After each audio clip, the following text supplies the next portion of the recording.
오늘 제목은 이렇게 잡았고요. 이게 원래는 우리 허 교수님께서 부탁하실 때는 에너지 신산업의 현재와 미래였는데 제가 신이란 말을 살짝 빼버리고 산업의 현재와 미래 이렇게 했습니다. 그 이유에 대해서는 조금 더 계속 말씀을 드리면서 설명을 드리도록 하겠습니다. 뭐 잘 아시다시피 지금 최대 이슈는 기후변화 대응입니다. 기후변화 대응인데 기후변화 대응에 대한 국제사회의 노력은 이제 한 30년 되었습니다. 근데 실제로 화석연료로 인한 기후변화 문제가 인류에 미친 영향은 한 250년 됐습니다. 그러니까 18세기 후반에 산업혁명이 이제 석탄을 사용하면서부터 시작됐기 때문에 그때로 치면 한 250년 됐는데 불과 이제 이 문제가 이제 문제가 된다고 이제 노력하기 시작한 것이 30년 됐는데 30년 됐다는 얘기는 그 시발점을 유엔이 유엔 기후 변화 협약을 채택한 1992년을 시점으로 보기 때문에 우리 30년을 이야기하고 있습니다. 실제로 30년 동안 많은 일이 일어났었고요. 그러니까 교토 의정서, 그다음에 잘 아시는 파리 협정 등등 일어났고, 그다음에 2018년도에 우리나라에서 IPCC 48차 총회에서 탄소 중립이라는 용어가 그때 처음 나왔죠. 그래서 이런 상황으로 지금 계속 전개가 되고 있습니다. 오늘 세미나는 말씀드렸는데 초반에는 이제 탄소 중립과 관련된 좀 그동안 지난 한 2년 동안 있었던 일을 잠시 설명을 드리고, 그다음 후반부에 에너지 산업과 이어서 그렇게 진행하도록 하겠습니다. 대한민국 탄소 중립의 의미라든지 의의라든지 이건 다 아신다고 생각하고 제가 일단 스킵을 하고요. 지난 20년 10월 달에 대통령께서 국회에서 탄소 중립을 선언을 하시고 난 다음에 작년 8월 달에 탄소 중립 기본법이 국회를 통과했고, 그다음에 작년 10월 달에 우리가 잘 아는 2030년 NDC 감축 목표라든지 2050 탄소 중립 시나리오를 대통령께서 발표를 하시고, 그거에 따라서 특히 산업부 같은 경우에는 탄소 중립 R&D 전략, 주로 제가 맡은 분야고, 그다음에 탄소 중립 대전환 비전과 뭐 전략 이런 것도 정부 차원에서 저희들이 일을 했었고요. 그 중간에 2021년 1월 달부터 이제 미국의 바이든 행정부가 들어서면서 기존의 트럼프 행정부가 추진했던 반친환경적인 모든 정책을 뒤엎고 이제 친환경적인 정책으로 돌아서면서 작년 4월 달에 세계 기후변화 회의를 소집을 해가지고 이때 각국의 탄소 중립 2030 NDC 감축 목표를 각국의 상향을 조절하도록 그렇게 압력을 가하게 됐었고, 지난 11월 달에 COP26 같은 회의가 진행되는 이렇게 상당히 급박한 상황이 지난 한 2년 동안 그렇게 발생했습니다. 이런 상황 중에 이제 제가 맡은 분야라든지 참여한 분야가 우리 정부에서 에너지 쪽의 탄소 중립을 어떻게 갖고 갈 것인가라든 혁신 전략, 그거는 이제 우리 허은영 교수님과 같이 작업을 했고, 그다음에 R&D 전략은 제가 애기평하고 같이 작업을 해서 일단 모든 걸 다 정리를 했습니다. 그래서 탄소 중립 혁신과 관련돼서 이제 국가 정책을 세우려면 최말단에 가서는 디테일한 정책이겠지만 처음에 그림을 아주 잘 짜야 됩니다. 그래서 처음에 그림을 짤 때 탄소 중립 혁신과 관련된 프레임워크를 해서 여기 동원 가능한 수단이 뭐가 있는가를 처음에 한번 이렇게 크게 와꾸를 짜는 어떤 그런 작업을 했는데, 우리가 한 6가지 필러를 정리를 했습니다. 그 중에 기술적인 필러를 한 4개, 그 다음 정책적인 필러를 한 2개 정도로 정리를 했고요. 기술적인 필러 중에 가장 중요한 것, 우선되어야 되는 것은 효율 향상입니다. 그러니까 탄소 중립을 위해서는 사실은 화석연료를 가능하면 적게 써야 되고, 화석연료를 가능하면 적게 쓰려고 그러면 모든 사회적인 시스템이 효율 향상을 할 수밖에 없죠. 효율 향상 수요 관리가 1번이고, 그 다음 2번째가 전기화입니다. 가능하면 많은 에너지를 전기를 통해서 커버할 수 있는 전기화, 그 다음에 3번째가 수소화, 4번째가 탄소 중립의 마지막 수단이 CCUS입니다. 그래서 이 4가지의 어떤 기술적인 필러, 그 다음 정책적인 필러는 리질리언스라 해가지고 탄소 중립을 하긴 하되 이 과정이 혁명적인 과정이 되어서는 안 되고 반드시 지속 가능한 과정이 되어야 된다라는 부분 하나 있었고, 그때 에너지 안보 이슈도 같이 고려해야 된다고 생각을 했었고요. 그 다음에 마지막 정책적인 이슈가 거버먼트입니다. 정부의 역할이 되겠죠. 정부의 역할은 탄소 중립에 필요한 여러 가지 국가적인 인프라 혁신이라든지, 그리고 기술과 정책과 시장의 조화를 통해서 탄소 중립 구현해 나가는 이 전략을 정부가 해야 된다 해서 한 6가지 필러를 정리를 했습니다. 그래서 이런 걸 하면서 제가 맡은 분야가 여기 탄소 중립 에너지 기술 로드맵이라 해서 한 그 16개, 14개 분야의 어떤 그 태양광 풍력부터 시작해서 원자력까지 포함한 각 분야별 로드맵을 저희들이 만들어서 발표를 했고요. 예, 그게 작년 12월 달 얘기네요. 했고 문제는 이제 이거를 한 14권을 갖고 굉장히 두껍습니다. 그래서 그 국내 많은 분들이 도움으로 작업을 했는데 작업을 해놓고 보니까 여기 한 책 안에 모든 기술들이 다 들어가 있어요. 그래서 야 이거는 로드맵 그러니까 탄소 중립에 필요한 모든 기술이 다 들어가 있기 때문에 지금부터 해야 되는 것은 이 중에서 어떤 기술들을 선별을 해야 될 것인가, 우선순위를 뭐를 해야 될 것인가 이거에 대한 고민이 있어가지고 요 전체 내용 14권의 그 로드맵을 축약을 해가지고 10대 기술 분야의 어떤 그 핵심 분야를 조금 더 축약을 했습니다. 그래서 재생에너지, 첫 번째는 태양광 풍력과 재생에너지, 그 다음에 원자력, 수소, 터빈, 수소연료전지 관련된 무탄소 발전, 그 다음 전력계통이 굉장히 심각합니다. DC화 분산화, 디지털화 관련된 전력계통, 그 다음에 에너지 저장, 열에너지, 에너지 효율, 수소, 청정연료, 자원순환, 자원순환 안에는 요즘 문제가 되는 핵심 광물, 그런 이슈도 포함됐고요. 그 다음 CCUS, 이렇게 한 10가지 분야에 중점적으로 좀 더 집중을 해야 될 기술 분야를 정리를 했고, 이제 요걸 기반으로 이제 앞으로 국가적으로 이제 탄소 중립 관련된 R&D 투자를 할 때 이걸 조금 더 축약을 해야 됩니다. 축약을 하고 우선순위를 매겨야 되는 거죠. 뭐를 빨리 어떤 기술들을 빨리 보내고 어떤 기술을 더 돈을 많이 쓰고 좀 더 여유가 있는 부분들은 뒤쪽으로 가서 좀 이렇게 우선순위를 뒤로 미룬다든지 이런 작업을 해야 되는데 이게 참 어려워요. 그러니까 처음에 탄소 중립 그 로드맵을 만드는 거는 굉장히 쉽습니다. 왜냐하면 모든 사람들이 원하는 기술 그게 다 때려 넣으면 되기 때문에. 그런데 이제 이런 과정이 이제 쭉쭉 나옴에 따라 가지고 앞으로 진행되면서 이제 어려워지는 거죠. 그 중에 어떤 사람이 원하는 기술들은 제거를 시켜야 되고 어떤 사람이 원하는 기술은 뒤로 밀어야 되고 이렇기 때문에 이런 작업들이 상당히 고통스러운 작업인데 사실 이런 거 우리나라가 잘 못해요. 그래서 이러다 보니까 모든 기술들을 개발해야 되기 때문에 결국은 R&D 투자가 n분의 1로 가고 이런 현상이 계속 벌어지는데 앞으로 많이 개선돼야 될 부분이 되겠죠. 자, 이렇게 해서 이제 기술 분야를 정리를 하다 보니까 이제 이런 이슈가 있습니다. 이게 로드맵을 그리고 그 중에 이제 중점 기술을 선별을 하고 해놓고 보니까 거기 들어있는 기술들이 이미 다 했어요. 지난 10년 동안, 20년 동안 그 많은 기술들이 투자가 돼가지고 많이 했는데 실제로 써보려니까 이 기술들이 없는 거예요. 그러니까 분명히 그 투자는 했는데 기술이 없다. 그래서 그 많던 기술들이 어디로 갔는가 이런 이슈가 있었던 거죠.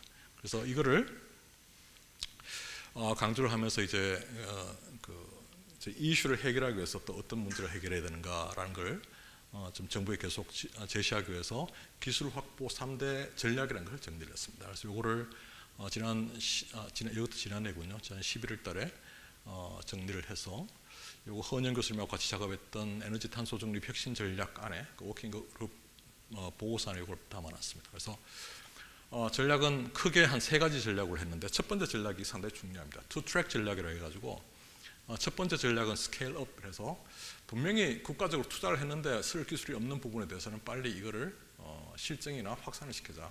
이게 스케일 업이죠. 이런 분야를 해야 되고 두 번째는 트랙 2는 이노베이션. 그래서 지금까지 아직 개발되지 않는 우리가 모르는 기술에 대해서는 빨리 한계 돌파형 혁신 기술들을 빨리 개발시키자. 어떤 이런 부분을 정리를 했고 그 다음에 전략 2가 목적지향적 R&D를 하자. 그래서 이걸 위해서는 여러 가지 그 사업 선정 방법이라든지 관리 방법이라든지 이렇게 다 달라야 된다. 의외로 목적 없이 진행되는 R&D가 상당히 많습니다. 그렇기 때문에 기술이 개발됐는데 기술이 없는 상황이죠. 너무나 많습니다. 그래서 이걸 이제 개선하는 방법에 대해서 정리를 했고요.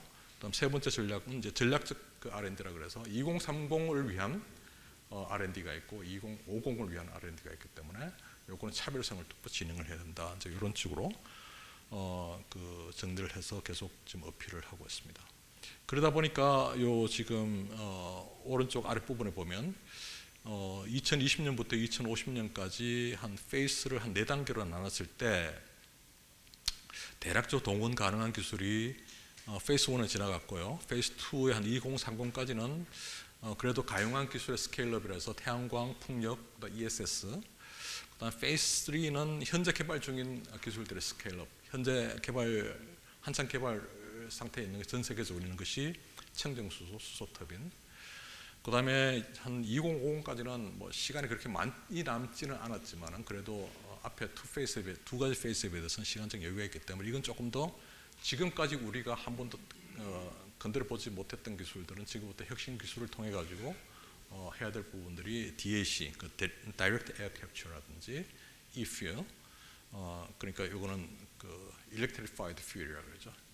그러니까 전기를 갖고 수소를 만들고 그 수소를 갖고 CO 타고 다시 합성을 시켜가지고 연료를 만드는 그런 기술들을 좀 그때까지는 적용할 수 있지 않겠나, 그렇게 정리를 한 거죠. 자, 그걸 하면서 이제 정부에다가 이제 이런 거를 이야기를 하면 외국의 사례는 어떻습니다라는 것을 계속 이야기합니다. 그래서 특히 이제 미국의 사례를 상당히 많이 드는데요. 미국 같은 경우에는 아까 말씀드린 투 트랙 중에 첫 번째 트랙의 스케일업을 하기 위해서 미국은 DOE에서 지난 연말에 미국의 그 인프라 혁신 법안이 한 620불 규모로 통과됐는데 요거를 통과를 계기로 해가지고 DOE 안에 청정기술 실증국이라는 것을 만들었습니다. 이 상당히 우리 센세이셔널하죠. 이걸 갖고 이제 산업부에 계속 이제 어필을 합니다. 그러니까 우리는 보면 산업부 안에 그 1차관이 있고요, 2차관이 있고요. 그 2차관 밑에 보면 에너지 무슨 실이 있는데 그 밑에 보면 뭐 국 이름이 뭐 에너지 정책국, 수소국, 그 전력국 등등 이렇게 돼 있는데 그렇게 하지 말고 기능별로 이런 걸 국을 만들어야 됩니다라고 하면 알긴 알겠는데 참 어렵다, 뭐 이런 반응이죠. 그래서 그렇지만 이런 아이디어를 계속 전해주고요.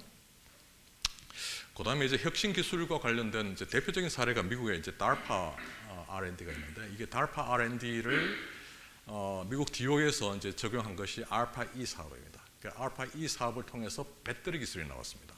쉽게 이야기하면.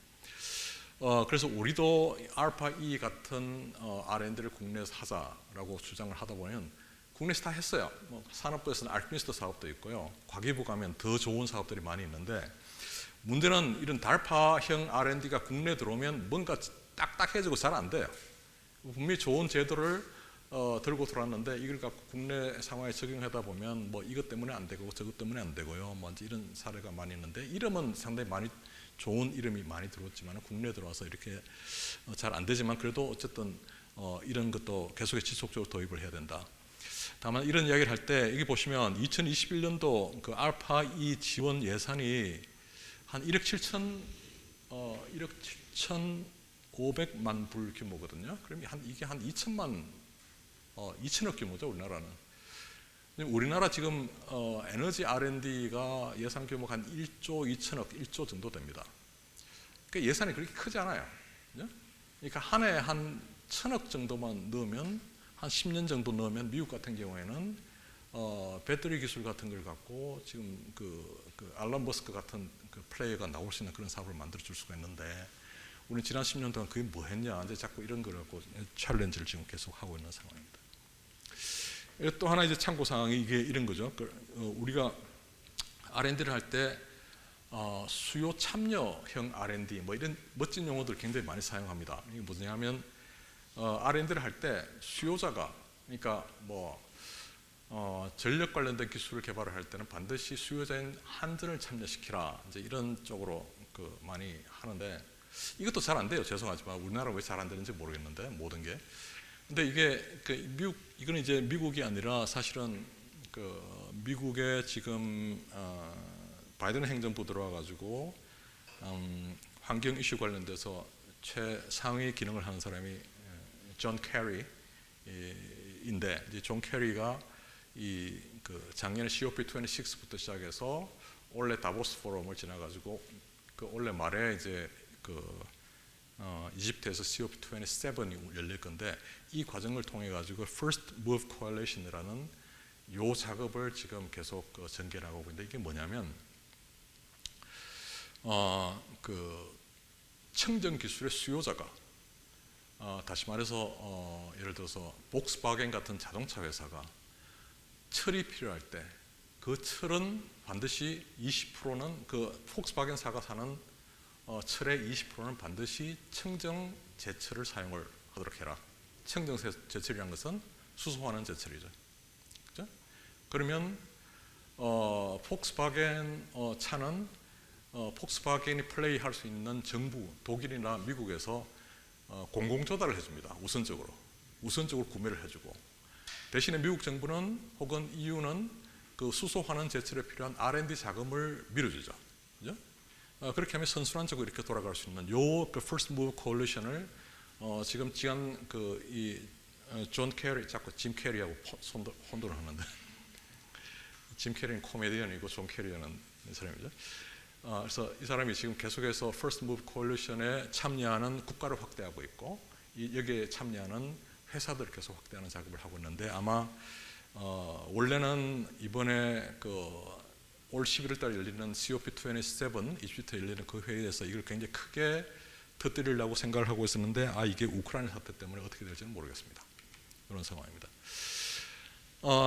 그리고 또 이제 그 탄소 중립은 정부만 할 것이 아니라 민간의 연대와 협력을 통해서 해야 된다 해서, 이런 것도 소위 4대 전략이라는 것을 정리를 해가지고, 이제 요게 탄소 중립 민간 교류에는 그 장관님 창사하시는 행사였는데, 이때 이제 이런 기회를 통해 가지고 설득을 하는 거죠. 장관님이 이제 이런 탄소 중립 관련돼서는 민간이 이런 형태로 들어와야 됩니다. 그래서 공기업을 잘 활용해야 되고요, 민간 투자 활성화를 위한 여러 가지 수단을 써야 되고요, 그리고 이거 국내에서만 안 됩니다. 그래서 글로벌 오픈 이노베이션을 해야 되고요, 궁극적으로 탄소 중립은 시장을 통해서 해야 됩니다. 그래서 정책은 혁신에 필요한 기술을 낳고, 기술은 시장을 만들고, 결국에는 시장을 통한 탄소 중립을 해야 됩니다. 이제 이런 내용을 계속 이제 설득을 시키고 있는 상황입니다. 재밌게 하고 있는데, 이제 문제는 국제적인 시장 지정학적인 변화가 일어납니다.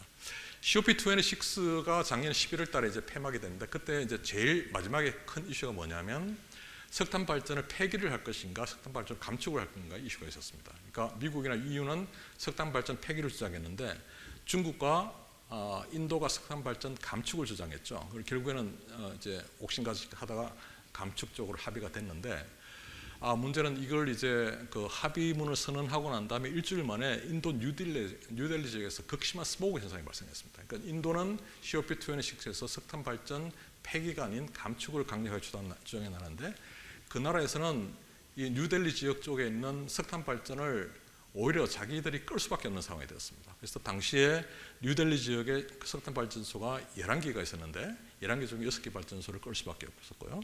그 다음에 좀 있다 보니까 국제 유가가 막 폭등을 하니까 미국이 자국의 그 비축유도 방출을 하고, 우리나라한테도 당신이 갖고 있는 비축유도 방출을 해가지고 세계적인 유가를 좀 다운시켜달라는 요청을 하다가 엎치락뒤치락 하다가 이제 2월 24일 날 러시아가 우크라이나를 침공하면서 세계적으로 이제 그 에너지 시장이 요동을 치게 됩니다. 이런 상황에서 이제 그 우리나라는 그 지난 3월달 대선을 치르고 난 다음에 정부가 바뀌었고요. 정부가 바뀌면서 에너지 정책과 관련된 이제 그 MD의 역할은 그런 겁니다. 이런 상황이 있을 때 우리나라의 큰 에너지의 방향을 어떻게 갖고 갈 것인가라는 것을 항상 준비를 해서 공무원들을 설득을 시키고 그걸 정책에 반영시키는 그런 역할을 하는데, 그때 이제 4월달에 제가 정리할 때는 국가 에너지 정책 현안은 단기적으로는 에너지 가격을 안정시키고, 중기적으로는 에너지 안보를 집어넣자, 세 번째는 장기적으로 탄소 중립은 절대로 포기하면 안 됩니다. 그렇게 해서 세 가지 이제 이슈를 에너지 안보, 에너지 전환, 그다음 지속 가능한 성장, 이렇게 해야 됩니다라고 정리를 했고요. 요걸 기반으로 한 건 아니지만 어쨌든 요 이후에 여러 가지 이제 비하인드 스토리가 있습니다만은, 이제 저희들이 새 정부 에너지 정책 방향이라는 것을 이게 7월 4일 날 국무회의에서 의결을 했는데, 요때 요 화면에 잘 보이시는 거예요? 여기 여러분들이 잘 아시는 분이 앉아 계시는데, 헌영 교수님을 주관을 해가지고 요 작업이 진행됐고, 요 국무회의 의결에 들어가는 문건을 검토하는 작업이 국무회의가 다음 주 화요일 같으면 이번 주 목요일 날 그때 이제 저희들이 허 교수님하고 같이 모여서 회의를 하는 자리가 있었는데, 원래 그 자리에서는 그 앞에 여기 보시면 그 새 정부 에너지 정책 방향에 기후 변화 대응하고 에너지 안보 두 개밖에 없었습니다. 기후 변화는 사실 탄소 중립인데 탄소 중립의 이슈죠. 에너지 안보. 근데 그때 이제 회의를 하면서 제가 원래는 넣고 싶은 것이 지속 가능한 성장은 반드시 넣자. 특히 우리 산업부 입장에서는.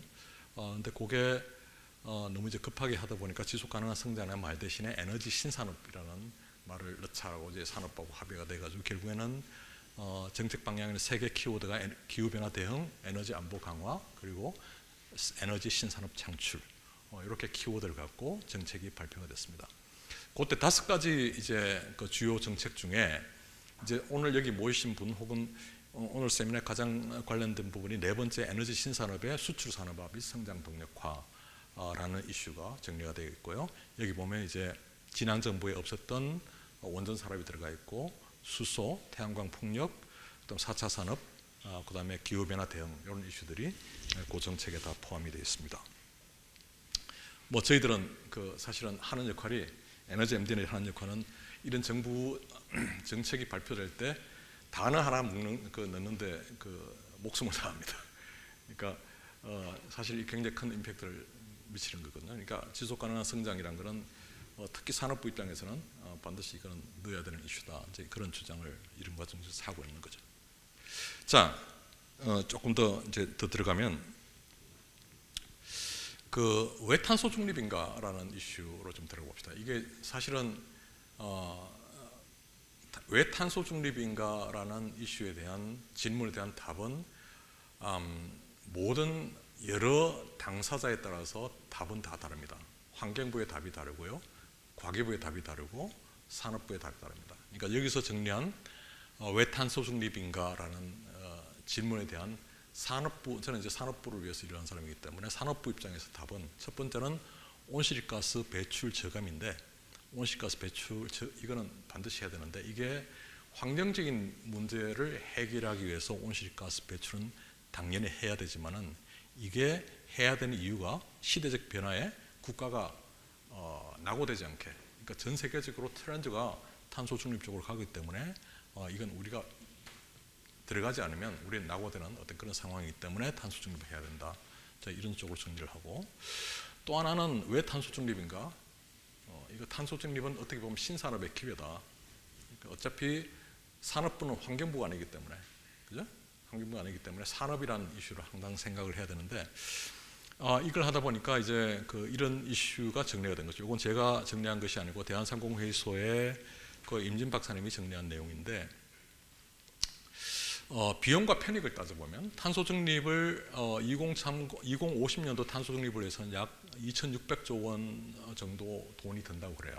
그래서 이게 어떻게 계산된지는 잘 모르겠는데 편익은 뭐 누적 한 5,400조 원 된다고 그러고요.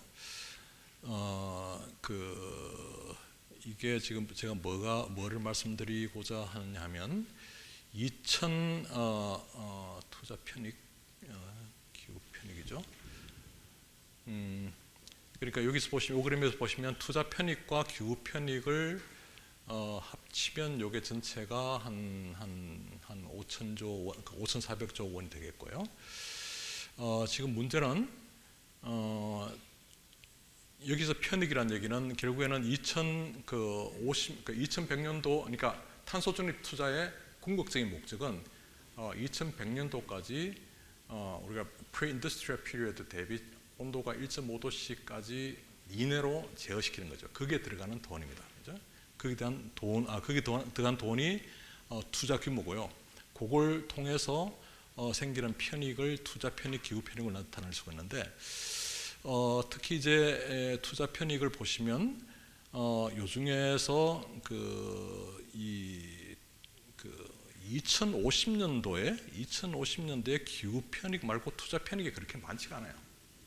그래서 결국에는 이 2050년도에 어떤 우리가 누릴 수 있는 기후, 그러니까 2050년도에 그러니까 2100년도에 1.5도씨를 달성하기 위해서 생기는 투자 편익은 사실은 우리 세대에서 누릴 수 없는 편익이에요.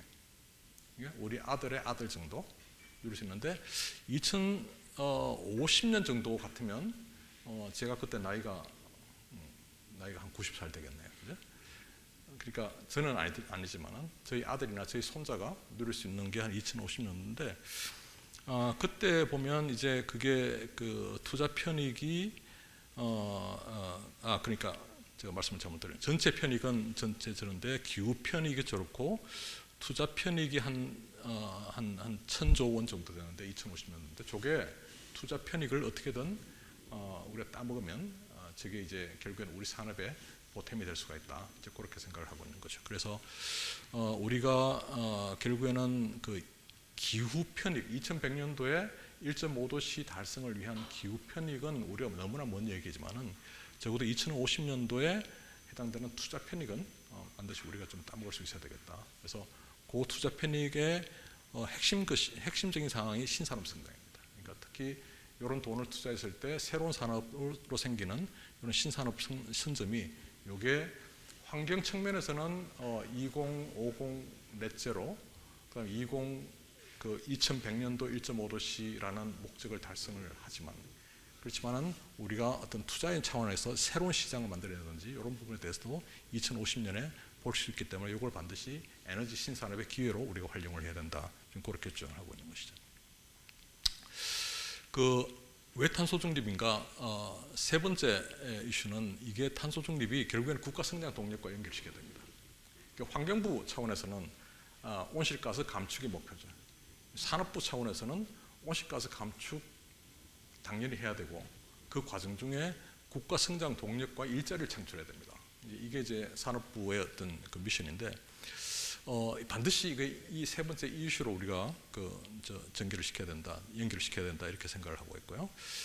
그러다 보면 이제 우리나라가 1960년도부터 시작해서 이렇게 주력 산업이 조선 산업, 자동차 산업, 반도체 디스플레이 산업 이렇게 왔는데 이게 이제 국가 성장 동력과 일치가 되려면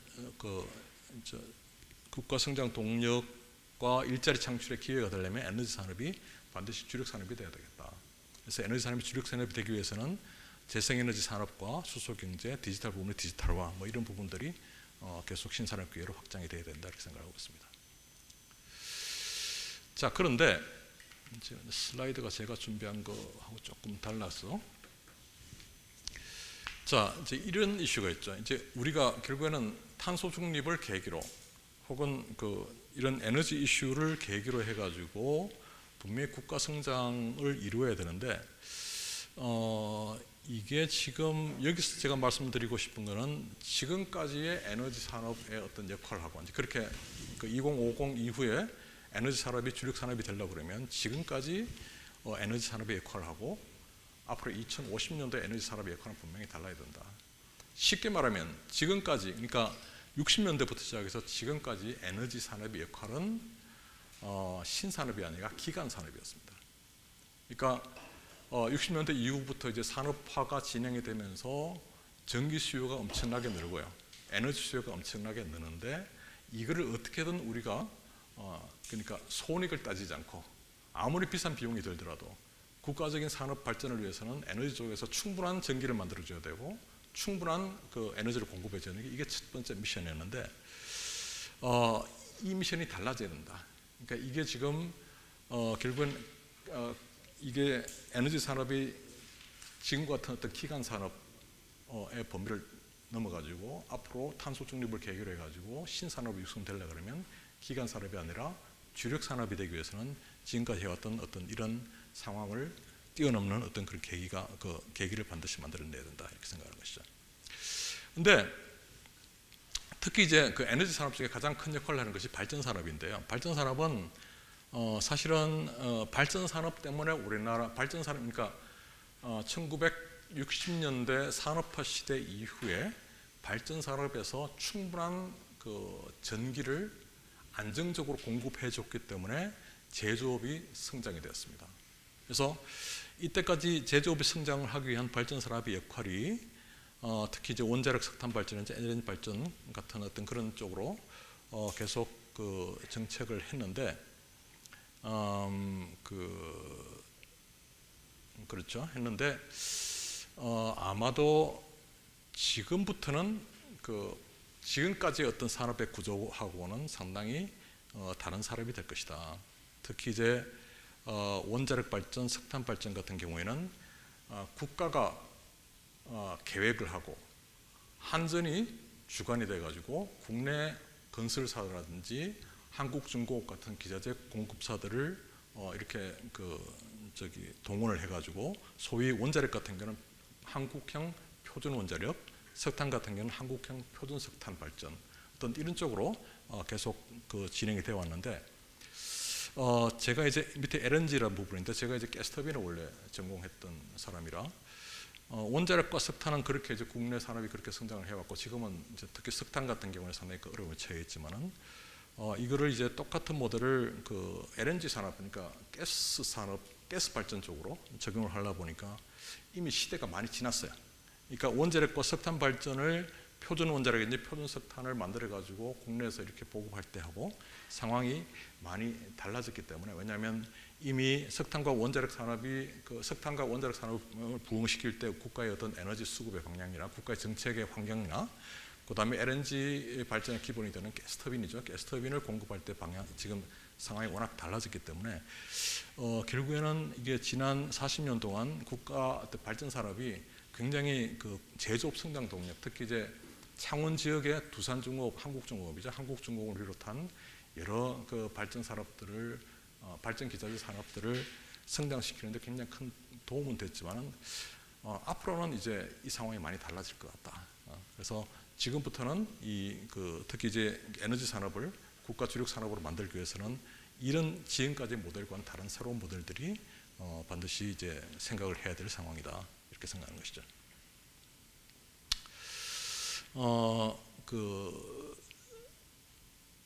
그래서 이제 우리가 고민해야 될 것이 에너지 쪽에서 앞으로 추구해야 될 신산업이 뭔가라는 부분에 대해서 상당히 많은 고민을 합니다. 그런데 에너지 신산업 이 뭔가를 이제 정의를 하기가 상당히 어려운데요. 그러니까 국가에서 지금까지 우리가 이제 산업화 시대나 뭐 최근까지도 국가 정책이라는 것은 국가가 필요한 산업을 국가가 그림을 그려가지고 거기에 필요한 것을 산업이 따라올 수 있게끔 이렇게 모든 것을 진행되어 왔는데 근데 이게 지금 그러다 거기에 필요한 신산업은 국가에서 그림을 그려줘가지고 이렇게 산업을 진행하는데 지금은 이제 상황은 다르다. 그래서 이런 상황이 지금 그렇기 때문에 지금 보시면 이런 이런 여러 가지 국가적인 산업이 보면 주요 내용을 보면 산업을 국가적인 산업 정책이 발표될 때마다 뭐 9대 에너지 신산업이라든지 4대 에너지 혁신 전략이라든지 뭐 이런 게 명시가 되는데 이게 과연 국가에서 명시를 하는 것이 앞으로 얼마나 도움이 되겠냐. 어차피 시장의 힘이 이제는 정부의 힘보다 더 커져가는 그런 상황이기 때문에 이런 부분에 대해서는 상당히 좀 앞으로 많은 고민이 필요하다라고 그렇게 생각을 하고 있고요. 그런 차원에서 이제 에너지 산업 육성의 기본 방향으로는 제가 두 가지를 정부에 제시를 하고 있습니다. 하나는 백본 인더스트리에서 메인 인더스트리로 성장을 시키자. 이제까지 에너지 산업, 특히 발전 산업은 국가 기관 산업인데 주력 산업을 성장을 시켜야 된다. 그러니까 어떤 정부가 그려주는 어떤 정책을 수행하기 위한 수단으로 언제까지는 뭐 석탄 발전을 얼마나 공급하고요. 어떤 이런 분위기에서 좀 주력 산업을 성장하기 위해서는 이걸 좀 다른 형식으로 조금 변모가 필요하다. 특히 이제 결국에는 글로벌리제이션이죠. 네? 국내의 어떤 시장만을 갖고 에너지 정책을 펴는 것이 아니라 세계적인 시장으로부터 시장을 갖고 정책을 펴야 되고 그렇다 보니까 정책 자체는 policy driven 비즈니스, 마켓 driven 비즈니스가 돼야 된다. 그러니까 지금까지는 에너지 산업은 정책에 따라서 산업이 만들어지고 그러니까 정부의 입김이 상당히 컸다는 얘기죠. 그렇지만 앞으로의 산업은 정책에 따라서 산업이 만들어지는 것이 아니라 마켓 드리븐 비즈니스가 돼야 된다. 그렇죠? 시장이 산업을 만들어주는 쪽으로 궁극적으로 변해야 되는데 문제는 정부가 해야 될 일이 있잖아요. 정부가 이러한 에너지 산업을 통해 가지고 탄소 중립을 이루어야 되고요. 이런 에너지 산업을 통해서 일자리를 창출해야 되고 이런 부분이 있을 때는 이걸 이용을 하자는 거죠. 지금까지는 정부가 제시를 하고 산업이 따라오는 게 메인이었다 그러면 이제는 시장이 움직이게 하고 시장의 움직임을 정부가 이용하는 그런 방향으로 가야 된다. 이걸 기본 방향으로 해야 됩니다라고 이게 지금 아마 6월 달에 제가 그 에너지 신산업 활성화 방향이라서 이거 아마 저 장관님한테 보고드린 내용이 되겠습니다. 자, 이제 사실은 그 핵심은 그 신산업, 에너지 신산업의 기회는 사실 전력 인프라 혁신인데요. 전력 인프라 혁신은 그 앞으로 지금까지는 그 우리 전력 산업이라는 것은 화석연료, 원자력 위주의 대형 발전 산업 위주의 산업이었는데 이게 전력 산업 자체가 개념이 바뀝니다.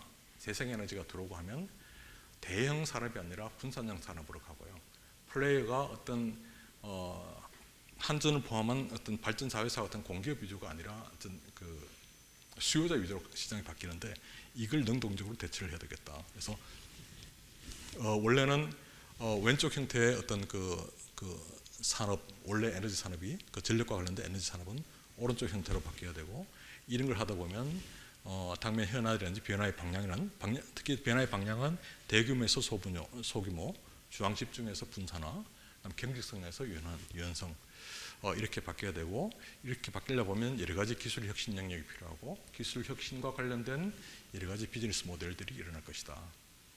이거를 어떻게든 시장에서 만들어갈 수 있도록 해야 되겠다라고 생각을 합니다. 자, 그런데 이제 이 문제가 있는 것이죠. 이제 이 중심에는 한전이 있습니다. 이게 한전에서 이 슬라이드 보면 되게 싫어하는데 한전은 우리나라 특히 에너지 우리나라 에너지의 메인 큰 비즈니스가 이제 전력을 공급하는 비즈니스인데 전력을 안정적으로 양질의 전력을 안정적으로 값싸게 공급하는 데 굉장히 큰 역할을 했습니다. 근데 이제 한전의 모습이 지금 앞으로 아까 말씀드린 전 슬라이드에 말씀드린 그런 새로운 산업 사회 구조에서 과연 그 한전의 모습들이 지금 형태의 산업으로 모습으로 그냥 갈 수가 있을 것인가? 이게 지금 한전이 공기업이죠. 대한민국 정부가 51%를 갖고 있고요. 공기업인데 한전 밑에 그 발전 자회사들이 있고요. 발전 자회사가 한수원 포함해서 6개 발전 자회사가 있고, 그 다음에 한전과 관련된 여러 가지 그 다른 그 회사들이 한전 전력기술연 KPS라든지 여러 가지 회사들이 있는데 과연 이러한 헤이라키가 앞으로 그 변화하는 새로운 에너지 시장 환경에서 어떻게 변해야 될 것인가에 대한 고민이 필요하다.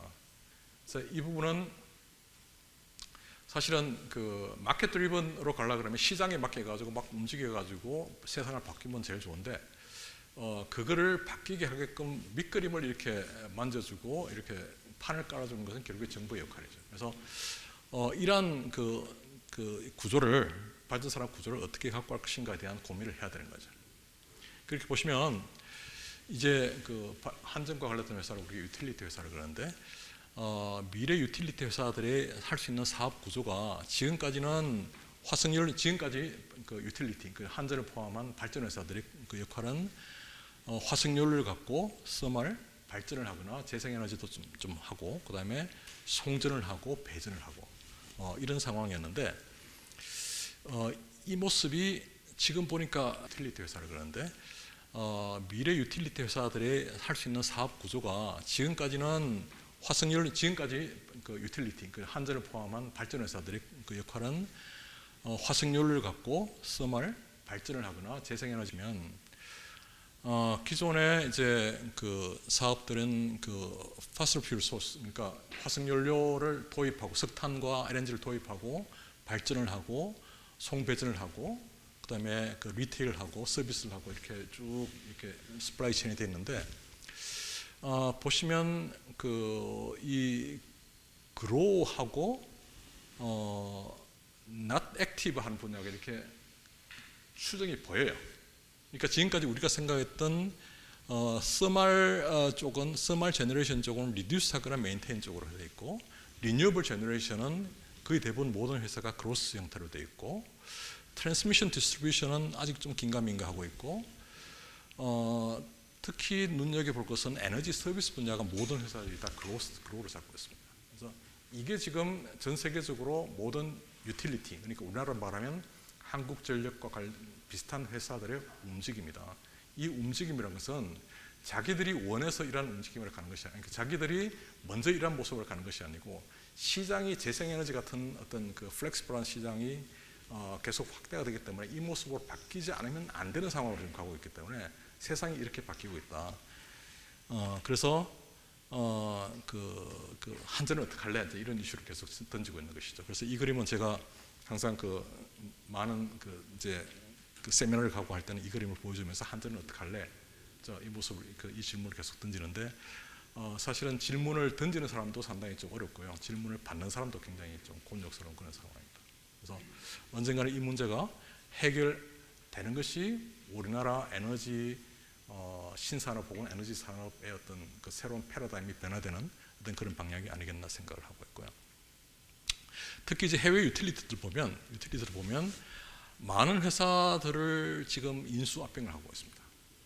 특히 많은 스타트업들을 인수 합병을 하고 있는데 특히 이제 에너지 매니지먼트라든지 EV 차지라든지 PB라든지 VPP라든지 이런 영역 쪽에 많은 회사들을 스타트업이라든지 회사들을 인수 합병을 해서 이런 새로운 산업 구조의 그 변화를 준비를 하고 있고요. 그 유틸리티 펀드 이게 제가 최종본하고 많이 다르네요. 그래서 이런 유틸리티 회사들이 전 세계적으로 이게 지금 언제냐면 올해 9월달, 그러니까 이번 달 현재네요. 전 세계적으로 유틸리티들의 벤처 캐피탈 펀드가 한 그 3 빌리언, 30조 원이니까 이게 우리나라 말로 하면 3조 원 정도 규모가 되죠. 그래서 이 규모가 상당히 많이 커지고 있다. 이런 상황인데, 그래서 우리도 이제 이런 쪽에 발맞춰 가기 위해서 산업부 쪽에서 많은 그 노력을 하고 있습니다. 정책적으로. 그래서 여기 보시면 이런 VC 펀드를 이제 뿌려가지고 외국 같은 경우에는 많은 그 에너지 혁신 벤처 같은 것을 육성을 하고 있기 때문에 우리도 그렇게 하자라고 해서 혁신 벤처 육성을 새로운 정부의 에너지 정책 중에 하나로 반영을 시켜놨고요. 이제 그거를 이제 실제로 수행을 하기 위해서 산업부에서 혁신 벤처 육성 방안 같은 것을 이제 마련해가지고 이건 지난주죠. 9월 15일 날 장관님 모시고 육성 방안을 발표를 했는데 사실은 아직까지도 긴가민가하죠. 그러니까 실제로 이게 그림을 그려놓고 봤어도 이대로 될까? 이대로 될까라는 그 어떤 의문의 핵심은 지금과 같은 주황 집중적인 에너지 산업 구조를 갖고 과연 이렇게 플렉시블하게 될까? 라는 것이 가장 큰 숙제이고요. 아직도 많은 사람들은 이제 재생에너지 비중 확대라는 게 사실은 뭐 우리나라 현실로 보면 재생에너지 비중 확대에 어떤 분명히 한계점은 있습니다. 있지만은 사업 측면에서는 그쪽에서 굉장히 많은 사업 규모가 일어나고 굉장히 많은 그 기술적인 혁신이 일어나고 있는데 이걸 모른 척하고 있을 수 없잖아요. 그래서 이런 환경을 따라가려고 하면 과연 우리가 가능을 할까라는 의문이 있지만은 어쨌든 이런 분야에 대해서 굉장히 앞으로 조금 더 많은 관심을 가져야 될 그런 상황입니다. 특히 이제 저는 이게 이 정책을 발표할 때 혁신 벤처 육성 방안이라는 혁신 벤처라는 단어에 대해서 굉장히 저항을 많이 하고 있습니다. 언제까지 벤처만 육성을 할 거냐? 이제는 벤처만 육성하는 것이 아니라 유니콘을 키워야 된다. 그러니까 처음부터 벤처 업체를 뭐 1년에 10,000개를 육성하자라는 것에 얼마나 의미가 있느냐? 벤처 업체 10,000개가 있다면 그 중에 10개라도 유니콘을 키워가지고 게임 체인저를 할 수 있는 플레이어들을 좀 많이 좀 육성을 해야 되겠다. 이렇게 위해서는 투자 단계도 우리 뭐 잘 아시겠지만 시리즈 A 투자, 시리즈 B 투자, 시리즈 C 투자 등등 있는데 지금까지는 항상 정부에서 하는 역할이 뭐 시드 투자라든지 뭐 시리즈 A 단계 어떤 초기 단계 투자가 필요했는데 결국 시리즈 B, 시리즈 C 단계 투자는 이걸 어쩌면 정부의 역할이 혹은 정부의 그 범위를 넘어설 수가 있습니다. 시리즈 B, 시리즈 C 단계 투자는 어쩌면 우리나라의 단계가 아니라 실리콘밸리라든지 어떤 이런 쪽에서의 투자를 우리가 유치를 해야 돼요. 유치를 해가지고 국내 산업도 이렇게 많이 활성화시켜야 되는데 문제는 이제 국내 지금 에너지 관련된 산업이 워낙 경직돼 있다 보니까 이게 지금 이런 투자가 외국 회사들이 투자를 받아가지고 국내에서 뭔가를 할 수 있는 환경이 왜냐하면 전기료가 너무 싸잖아요. 전기료가 너무 싸기 때문에 많은 좋은 기술들을 적용을 해가지고 새로운 비즈니스 모델을 개발했는데 실제로 돈을 받고 파다 보니까 이게 밑지는 장사를 해야 되는 거예요. 그래서 이런 환경을 개선시켜야 된다. 개선시키지 않으면 사업 규모가 작아지는 건 처치하고요. 지금 현재 국내 그 에너지 관련된 혁신 벤처라든지 유니콘의 기술 수준하고 미국이나 유럽 쪽의 유니콘들의 기술 수준이 점점 더 벌어져요. 왜냐하면 시장이 만들어주지 않기 때문에 이게 점점 더 벌어진다고요. 그러니까 옛날에 휴대폰을 우리나라가 삼성전자에서 휴대폰을 만들어서 지금 애플하고 경쟁이 가능하지만은 지금 이 상황이 벌어지게 되면 우리나라의 여러 그 혁신 벤처 회사들이 유니콘 회사들이 실리콘밸리 가가지고 장사하기 힘든 그런 상황이 계속 진행된다. 이 문제를 어떻게 할 것인가에 대한 고민이 계속 있습니다.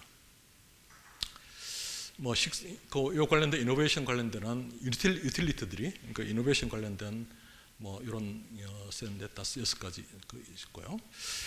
지금 이런 상황에서 사실 국내에서 많이 와치하는 그 그룹 자체가 저는 SK 출신 아닙니다만 SK입니다. 그러니까 SK는 사실 한국전력하고 이야기하다 보면 한국전력이 굉장히 한전이 굉장히 긴장을 하고 와치하고 있는 대상이 국내에서는 아마 SK일 것 같습니다. 왜냐하면 SK는 지금까지 모든 국내 그 에너지 관련된 비즈니스가 공기업 위주로 되어 있었는데 SK가 이런 쪽으로 굉장히 많은 사업들을 지금 펼쳐나가고 있거든요. 그러니까 특히 발전 분야에 SK E&S라든지 등등, 그다음에 그 에너지 판매, 그다음에 에너지 제조 이런 쪽에 많이 됐기 때문에 한전도 굉장히 많이 긴장을 하고 있고, 특히 정책하는 입장에서는 굉장히 흥미롭습니다. 그러니까 이게 과연 성공 모델이 되면 우리나라도 가능하겠네? 라는 부분이 돼서 물론 이 안에 거품이 얼마나 끼어 있는지 그거는 알 수가 없지만 어쨌든 이 모델을 계속 우리가 워치를 하고 좀 가능하면 좀 그 SK뿐만 아니라 한화 같은 데도 조금 이런 쪽으로 움직임이 있기 때문에 이런 걸 좀 우리가 정부 차원에서 활성화시킬 수 있는 어떤 그런 방법을 계속 가야 되겠다. 그러니까 이거는 SK가 이쪽에 사업이 가능할 거란 얘기는 자기들이 시장에서 움직여서 베네핏을 볼 거란 얘기거든요. 그거는 SK가 찾아갈 거예요. 안 가면 이제 최태원 회장이 조금 이제 좀 힘들어지게 되겠죠. 그러지 않기 위해서는 그 안에 있는 수많은 브레인들이 그 방법을 찾아갈 것이고, 정부는 옛날같이 우리가 산업화 시대 때 1960년대 70년대 때 계획적으로 올해는 발전 설비를 얼마나 투자하고요 어떤 이런 계획에 머무는 것이 아니라 이런 플레이들이 나올 수 있게끔 좀 이 분위기를 조성하는 것이 정부의 역할이다. 그래서 상당히 지금은 굉장히 말랑말랑한 어떤 그런 생각들이 많이 사실은 필요한 그런 상황입니다. 자, 시간이 되게 많이 갔네요. 대충 마치겠습니다. 그래서 좀 우리가 이렇게 말랑말랑한 생각을 하려 그러면 생각을 많이 바꿔야 돼요. 원자력 같은 경우에도 아까 조금 전에 허은영 교수님하고도 좀 말씀을 드렸는데 원자력도 원자력 지금 지난 정부 지금 새 정부 원자력 관련된 여러 가지 이슈가 있는데 이런 이슈를 넘어서 가지고 원자력 산업의 실질적인 변화를 위해서 뭘 해야 될 것인가? 이건 원자력 산업 자체도 지금보다는 좀 더 덜 경직된 말랑말랑한 사업들이 돼야 되겠다. 특히 이제 SMR 같은 이슈가 나오는데 SMR 같은 경우에는 어떤 이게 지금 현재 대형 어떤 그 한수원 위주의 예를 들어서 죄송합니다만 한수원 위주의 대형 그 발전사를 통한 대형 발전이 아니라 결국에는 민간이 SMR을 갖고 실제로 직접 발전 사업도 할 수 있고 전기를 팔아먹을 수도 있고 또 이런 산업으로 가야 된다. 그런데 이건 지금 현재 정부의 정책에서는 사실 담을 수가 없는 방향이지만 궁극적으로 이쪽으로 가야 이쪽에서 많은 그 플레이어들이 나올 수가 있다 이렇게 생각을 하고 있습니다. 재생에너지 상당히 지금 고민이 많습니다. 재생에너지 많이 지금 지원을 하고 굉장히 앞으로도 많이 해야 되지만은 투자 대비 실제는 굉장히 효과가 크지는 않습니다. 오히려 마이너스로 가고 있습니다. 그러니까 여러 가지 이슈가 있지만은 이 문제를 어떻게 할 것인가. 특히 태양광 같은 경우에는 스플라이 체인이 중국 때문에 붕괴가 되고 있고요. 그래서 이런 스플라이 체인이 붕괴되는 상황에서 계속적으로 모든 스플라이 체인을 A부터 Z까지 국내에서 다 갖고 와야 될 것이냐, 아니면 어떤 특정 분야를 통해 가지고 특히 이제 텐덤 셀 같은 분야를 어떤 특정을 해가지고 경쟁력을 가지고 갈 수 있도록 지원을 해줄 것인가, 이런 고민들을 우리가 계속 담아야 되는 것이고요. 풍력 산업 같은 것도 고민이 많습니다. 풍력 산업은 그러니까 국가 정책적 에너지 정책적으로는 우리가 풍력 산업이 작년에 얼마나 많은 장밋빛 청사진을 갖고 있었습니다. 그럼에도 불구하고 여기 관련된 국내 플레이가 없어요. 특히 제조업을 통해 가지고 뭔가 일자리를 창출해야 되는데 이게 없기 때문에 이걸 어떻게 해결해야 될 것인가. 그래서 풍력은 결국에는 이 문제가 있는 것이죠. 이제 풍력은 지금 현재 보시면 오른쪽에 보시면 21년 글로벌 풍력 발전 공급 회사 10대 풍력 발전 공급 회사 중에 국내 업체가 없어요. 네? 자, 이런 상황에서 국내에서 풍력 업체가 완제품 업체로 플레이가 어디까지 가능할 것인가. 그랬을 경우에는 이게 초대형 외국 회사와 경쟁 가능한 완제품을 만들어 가서 사업을 하는 것이 방향이 맞느냐, 아니면 다른 방법으로 완제품이 아닌 다른 방법으로 사업을 하는 것이 맞는가. 대표적인 다른 방법으로 사업을 해서 성공한 대표적인 사례가 영국입니다. 영국은 북해 쪽에 풍력 사업을 하면서 영국에는 영국산 풍력 터빈 제조업체가 없어요. 없음에도 불구하고 세계에서 풍력 산업에 굉장히 상위에 랭크하는 나라가 영국이거든요. 지금 그런 것도 우리가 벤치마킹을 하자 이렇게 생각을 하고 있고요. 수소 여러 가지 고민이 많은데 이건 나중에 자료를 한번 보십시오. 보시면 돼. 결국 최종 소비자의 수소 경제에 대한 기대를 갖고 수소를 산업을 어떻게 할 것인가 이게 대한 고민이 필요하다. 그래서 기술 성숙도 수는 지금 현재 어느 정도인가. 그다음에 화석연료 기존 화석연료 대비 수소가 얼마나 경쟁력을 확보할 것인가. 그다음에 새로운 저탄소 대체 자원 대비 경쟁 가능할 것인가. 우리가 특히 이제 빌 게이츠가 이야기하는 그린 프리미엄 에서 우리가 수소의 역할을 할 수 있을 것인가 이런 숙제들이 많이 남아 있고요. 그럼에도 불구하고 지금 이제 희망적인 것은 지금 유럽을 중심으로 우크라이나 사태가 터지면서 수소 산업이 급팽창하고 있습니다. 그러니까 그 무슨 얘기냐면 결국에는 이제 Fit for 55 리파워 EU 플랜에 따르면 결국에는 러시아산 천연가스를 2000 몇 년도까지인가 수입 의존도를 제로를 만들어야 되는데, 그러기 위해서는 유럽 내에 가스란 물질을 우리가 만들어야 되는데, 그죠? 유럽 내에서는 천연가스 수입이 이제 제한이 되면 자국 내에서 조달해야 되는데, 가스뿐만 아니라 가스를 갖고 전기를 만드는 어떤 그런 부분들을 조달해야 하는데, 이거를 갖고 생각하다 보니까 수소 쪽에 굉장히 많이 지금 활성화되고 있고, 요거는 지난 6월달에 파이낸셜 타임즈의 하이드로전 서밋이었는데 요 행사에 가보니까 실제로 많은 새로운 수소와 관련된 전 세계 비즈니스맨들이 눈을 반짝반짝하면서 지금 쳐다보고 있습니다. 그래서 이런 기회가 앞으로 새로 수소에 좀 오긴 올 것 같은데, 이 움직임이 국내 움직임일 것이냐에 대해서 우리가 많이 생각을 해봐야 되는 것이죠.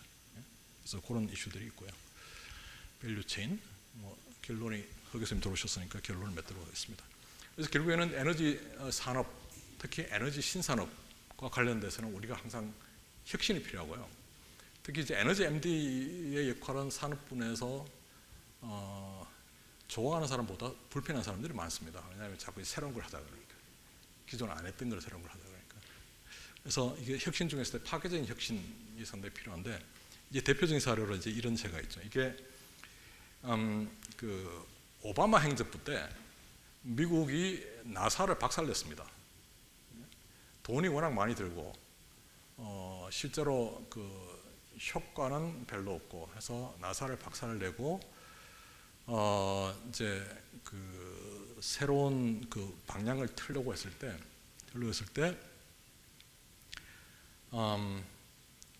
그때 이제 앨런 머스크가 우리가 나사가 아니라 우리가 하겠습니다라고 해서 앨런 머스크의 우주 관련된 회사가 뭐죠? 스페이스X.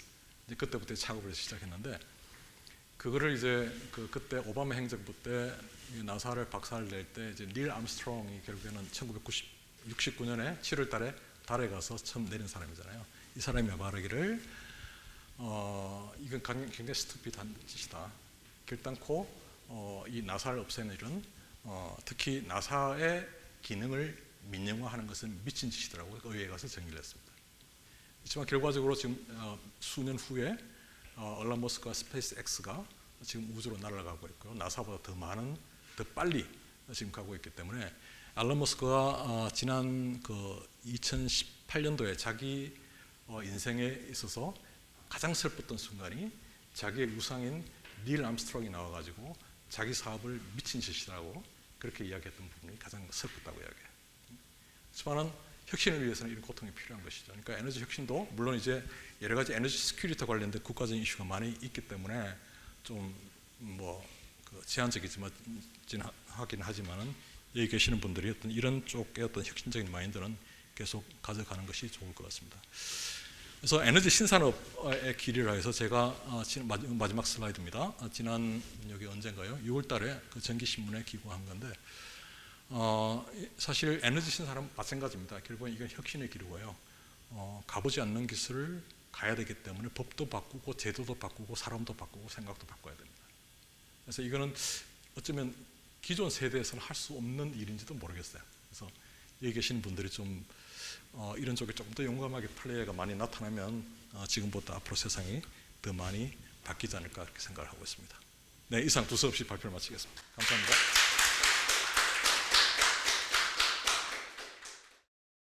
(21세기가) 시작하자마자 선진국들이 전부 다 플랜을 세우기 시작했습니다. 참고로 이걸 세우던 2001년, 2002년, 2003년은 국제유가가 배럴당 $20도 안 되던 시절이었습니다.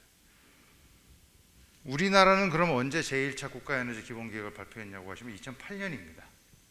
그때 국제유가는 배럴당 $140를 쳤던 때입니다. 지금보다 더 높았던 때입니다. 여러분들도 학생들도 쉽게 이해하시겠지만 한국은 상투 잡은 거고요. 선진국들은 주가가 오르기 전에, 유가가 오르기도 전부터 미리 준비했다라고 볼 수 있습니다. 선진국들은 무슨 준비를 했냐 이렇게 보면 해외의 유명한 학자들이 하신 얘기를 들어보면 다 나옵니다. 바클라브 스밀이라고, 이분은 체코에서 공학을 원래 전공한 다음에 그 다음에 경제학, 경영학 쪽으로 교수를 하시는 분인데 최근에도 굉장히 중요한 저서를 많이 쓰시고요. 이분의 책은 이른바 좌우가 관계없이 환경 친화적인 쪽이든 그냥 쪽이든 다 쓰는 대표적인 분입니다. 제가 이거를 창비사에서 부탁을 받아서 김태유 교수님, 이수각 교수님하고 번역을 하는데 3년이 걸린 어려운 책이었는데, 간단하게 말씀드리면 여태까지는 자원의 안정과 수급만 해결하면 됐었는데 이제는 기후변화 협약에 대응하는 이슈까지 동시에 고민해야 될 것 같은데 21세기는 아마 저 두 개를 동시에 풀어야 될 거야 라는 얘기가 기본이었습니다. 책이 궁금하시면 제 대학원 수업을 들으시면 아주 쫙 다 커버합니다. 다음에 UC 버클리 대학교의 물리학과인 리차드 뮬러 교수께서, 참고로 이분은 노벨 물리학상을 못 타셨지만 제자분이 두 분이나 노벨상을 타셨는데요. Physics for the Future President 책으로 유명해진 다음에 자기 딸이 버클리 얼트라는 NGO를 하는 바람에 에너지 이슈에 관심, 정확히 얘기하면 기후변화에 관심을 가진 거죠. 찾아봤더니 실제로 그런 문제가 있더라 라고 해서 대통령 자문도 하고 이렇게 했었습니다. 이분이 쓴 책에도 똑같은 얘기가 나오는데요.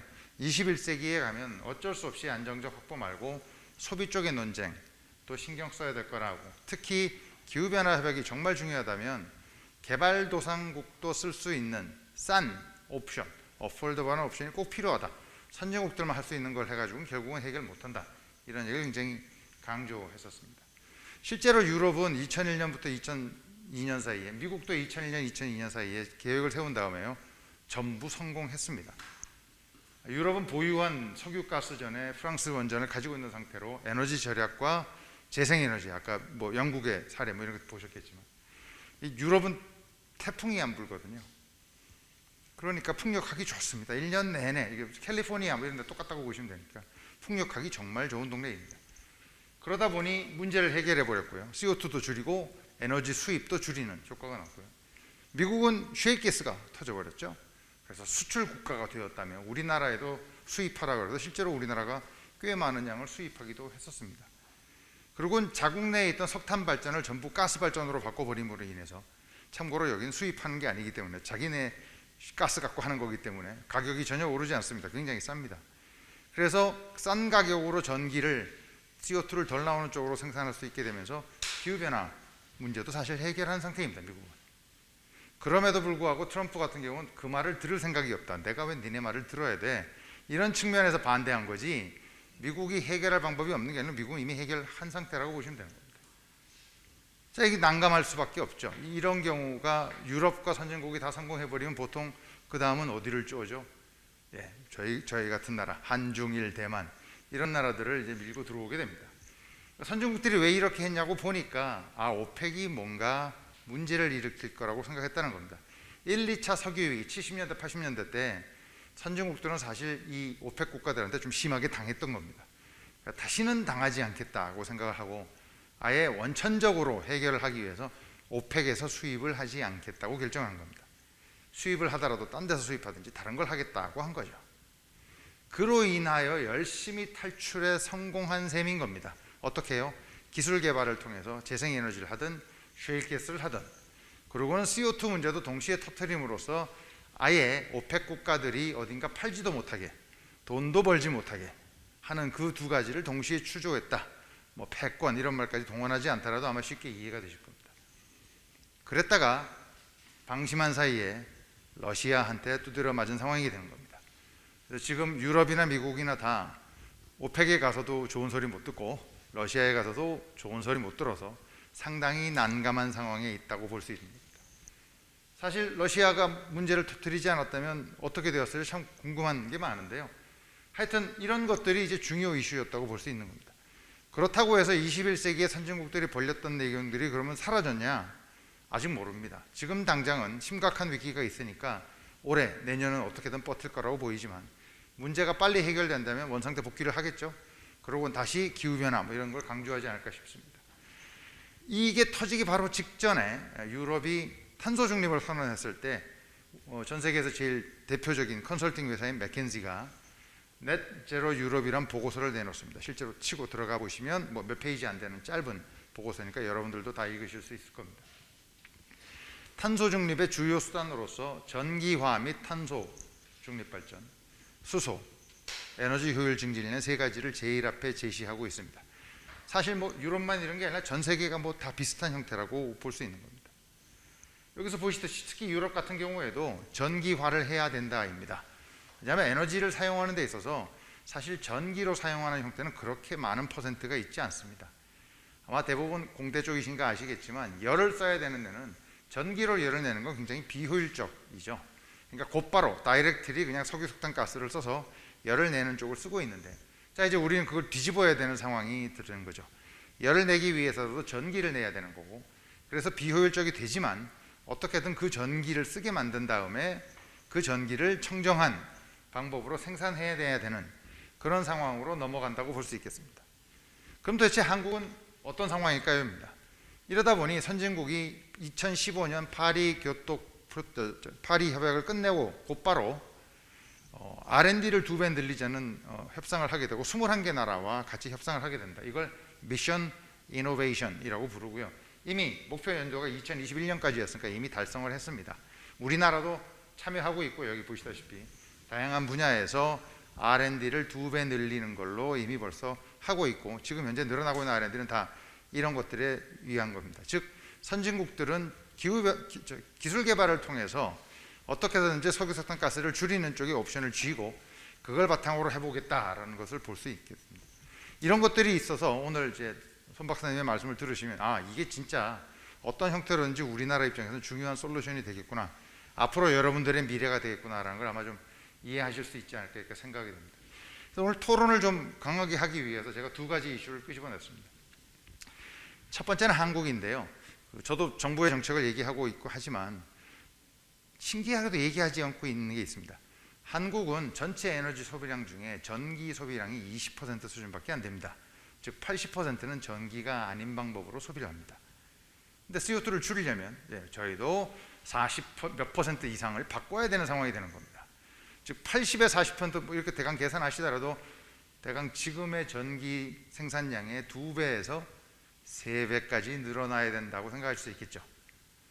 현재 발전소의 2배에서 3배요. 그게 현재 있는 거를 무슨 발전을 할 거냐가 논쟁이 아닌 겁니다. 현재 발전하는 양을 2~3배 늘려야 되는 겁니다. 그것도 언제까지요? 2050년 전에요. 발전소를 대강 계산해 보면요, 시군구마다 한 개씩입니다. 그러니까 이제 님비가 불가능한 상태로 들어가는 겁니다. 모든 사람이 자기가 사용할 전기를 자기 동네에서 만들지 않으면 저기까지 가기 어렵다. 근데 이 얘기는 거의 안 합니다.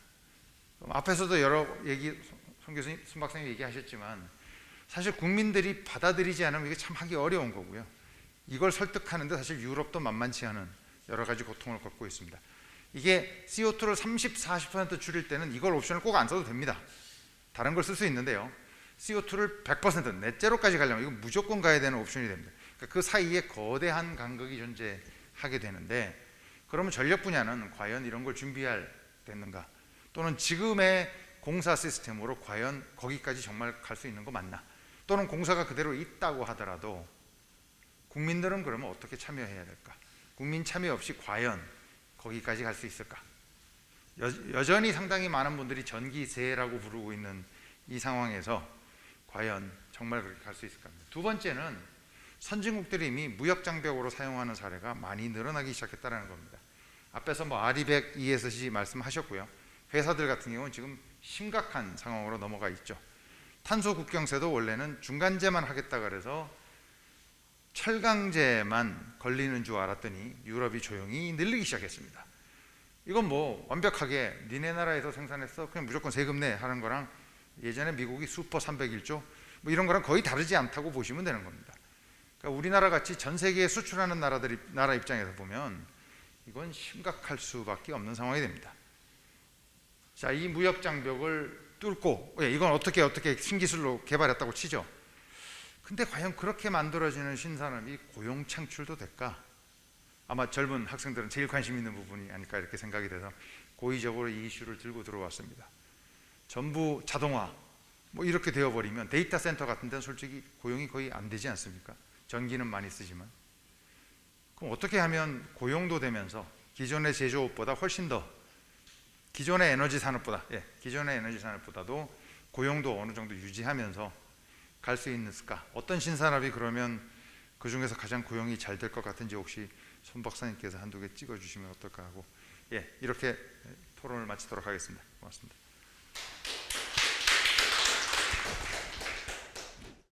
아까 허 교수님 말씀하신 리차드 물러 대통령을 위한 에너지 강의라는 책에 보면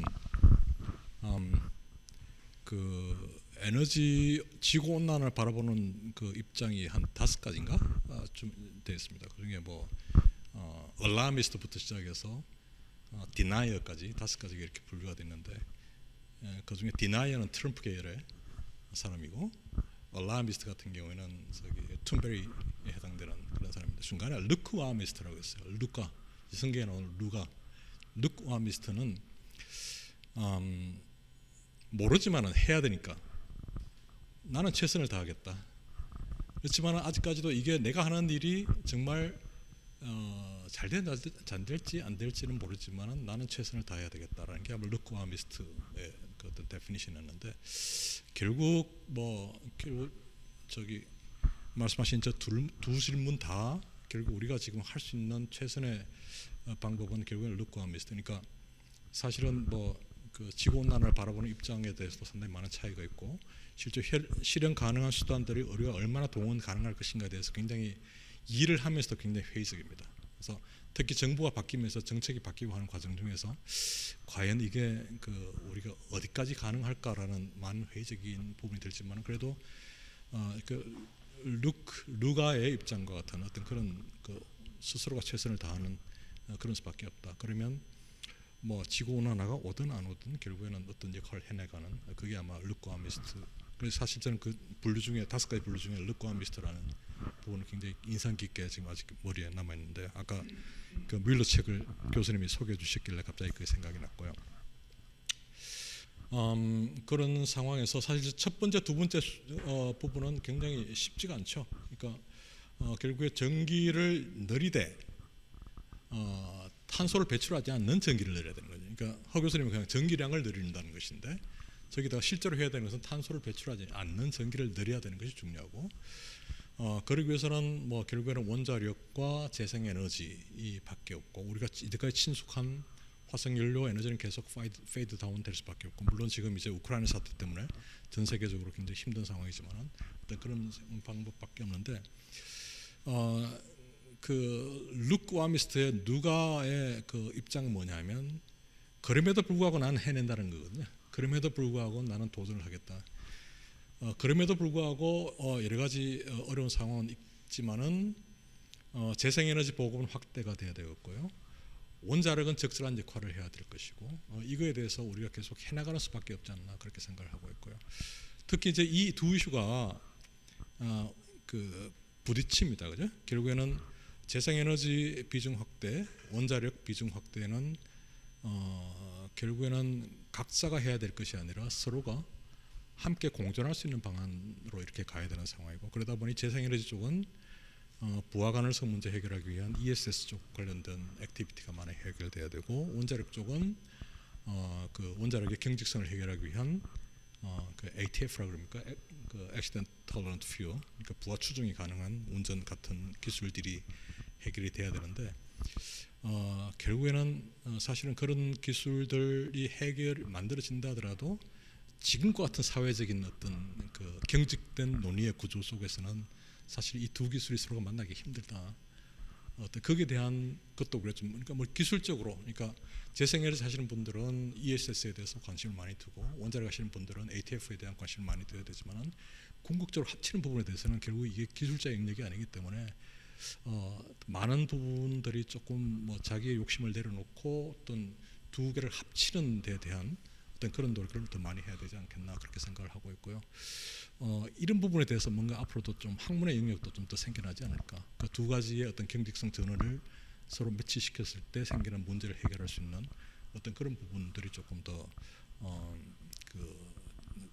좀 나와야 될 것 같고요. 그래서 첫 번째 질문에 대한 답은 없지만 해야 되고 할 수밖에 없는 상황이고, 결과는 알 수 없지만은 우리가 해놓으면 해놔야 되는 상황이기 때문에 계속 도전을 해야 된다 그렇게 말씀을 드리고 싶고요. 두 번째 이슈도 마찬가지입니다. 탄소 국경세 상당히 지금 그 어려운 이슈고, 그 RE100 지금 특히 RE100 ESG는 요즘 좀 흔들흔들한 것 같아요. 그 ESG 누구죠? 레리 핑크인가요? 레리 핑크 맞습니까? 그 ESG 지금 드라이브하는 사람이 이분이 뭐 지금까지는 재생에너지 100% 부착해서 우크라이나 사태가 터지고 난 다음에 말이 바뀌기도 하고, 재생에너지보다는 인프라에 투자해라 뭐 이런 식으로 바뀌기도 하는데, 어떤 그런 에도 불구하고 어렵지만 사실은 이거는 어떻게 보면 어려운 것은 항상 우리한테 도전입니다. 그러니까 RE100을 하거나 그다음 CBAM 이슈를 해결하기 위해서 어떤 도전하는 어떤 그런 부분은 결국은 여러분들이 추진해야 될 것이 아닌가. 특히 이제 RE100 같은 경우는 삼성전자가 이제 RE100 그 이니셔티브를 선언을 했고요. 물론 이게 순수하게 CF100하고는 좀 개념이 다른 거지만은 어떤 이런 움직임으로 봐서 결과적으로는 거부할 수 없는 그런 상황이기 때문에 오히려 이런 쪽을 통해서 기회를 찾을 수밖에 없지 않나.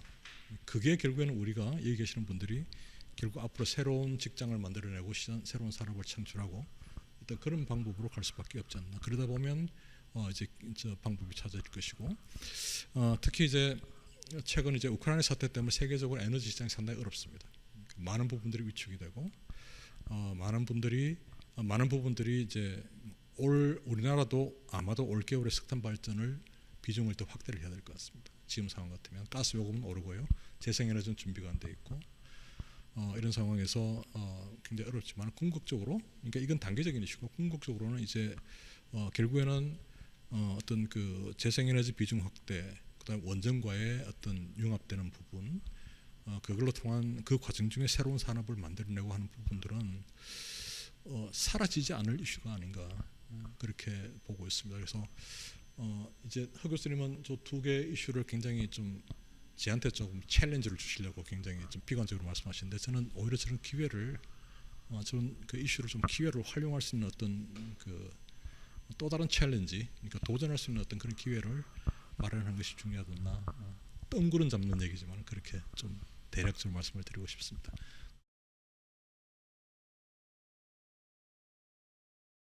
여러 가지 보완적 제도와 부하 이동, 가격 정책을 미리 예고해가지고 그거는 여야 합의가 정치권의 합의 없이는 정치가 제일 탑에서 놀기 때문에 그러한 것들을 유권자로서 리드해가는 역할에 같이 돼야 되고요. 이게 또 우리나라가 지금 좋은 계획을 세웠는데 R&D를 하는 사람들이 실제로 하느냐에서 많은 문제가 있습니다. 지금 손 박사님이 그 리드하셨던 그 터빈 가스 터빈 같은 거 100명의 연구자를 모아놓고 이거 개발할래 하면은 안 하겠다는 연구자들이 더 많을 겁니다. 성패가 분명한 연구는 안 하려고 합니다. 그러한 문화를 바꾸기 위한 어떤 R&D의 관리 평가 시스템이 정립되지 않으면은 이 훌륭한 계획이 과연 R&D 투자를 했을 때 성과로 나올 수 있겠느냐, 그게 이제 좀 더 잘 살펴져야 되지 않나, 저는 그런 생각을 합니다. 에너지 수급이나 이게 에너지 믹스라는 게 중요하고, 두 번째는 이제 기후 변화 해박 대응이 중요하고, 사실은 세 번째는 선생님들이 말씀하신 것처럼 산업뿐 아니면 우리나라 입장에서는 에너지 신산업을 그러면은 뭔가 새로운 성장 동력을 할 수 있는 가능성에 대해서 고민을 많이 하고 있는 것 같아요. 그 세 가지가 딱 중요한 이슈인 것 같고, 그런 과정에서 왜냐 우리나라는 2050을 맞추려고 그러면은 상당히 빠르게 이제 여기 탄소 감축해야 되기 때문에 결국은 기술적 도전이 엄청나게 높다는 거죠, 다른 나라에 비해서.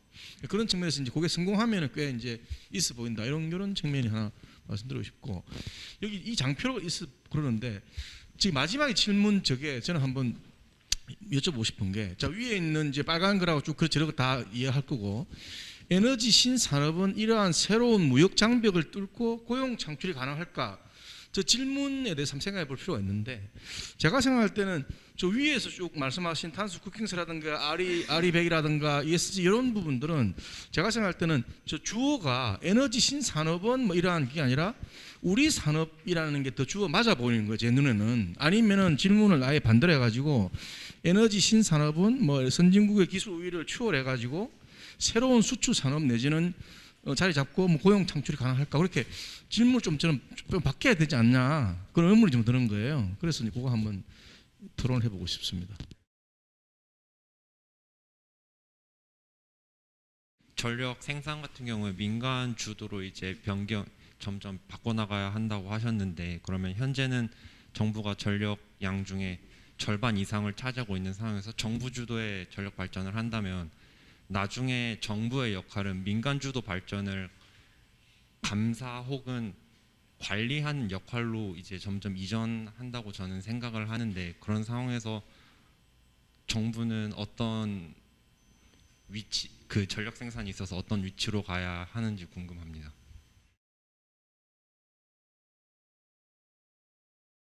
이번 에너지 신사업 포럼에 참가한다고 해서 새로운 산업이 뭔가 나오는 거를 조금 기대를 하고 강연을 참가를 했었었는데요.